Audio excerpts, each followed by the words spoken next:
సరదాగా పైన క్రికెట్ ఆడదామంటే పిల్లల సౌండ్ అయితే వినిపించింది. అసలు ఏం జరిగిందంటే మేము బ్యాటింగ్ ప్రాక్టీస్ చేస్తా ఉంటే పిల్లల సౌండ్ అయితే వినిపించింది. ఆ సౌండ్ నాకు 2 రోజులుగా వినిపిస్తూ ఉన్నింది. అందుకే ఈరోజు ఏందో ఆ సౌండ్ చూసొద్దాం. మనం పిల్లల్ని డైరెక్ట్గా తాగకూడదు, అందుకే నేను గ్లౌజ్ వేసుకున్నాను. చూసారా, 5 రోజులు నేను ఊరిలో లేకపోయేసరికి ఇల్లు మొత్తం చిందర వందర చేసింది. ఊరే పిల్లరా చూసారా, పిల్లి పరిస్థితి వెళ్ళిపోయింది. ఎందుకన్నా మంచిది డోర్ వేసేద్దాం, మళ్ళీ దాని అమ్మ రాకుండా ఉంటుంది. సౌండ్ వినిపిస్తుంది కానీ పిల్లలు కనిపించట్లేదు.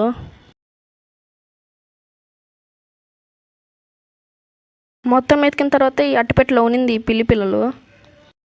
అదండి, ఇవే రోజు అరిచేటివి. నాకు ఈ వైట్ పిల్ల అయితే బాగా నచ్చింది. మీకు ఏది నచ్చిందో కామెంట్ చేయండి. అమ్మ దీన్ని పెంచుకుంటామా అంటే అమ్మ అయితే వద్దనింది.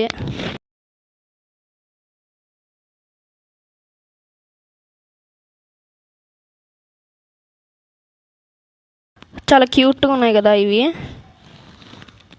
సరే, ఇది ఎక్కడుండో అక్కడే పెట్టేద్దాం. మళ్ళీ దీని అమ్మ వచ్చింది అనుకో, నాకు కథం.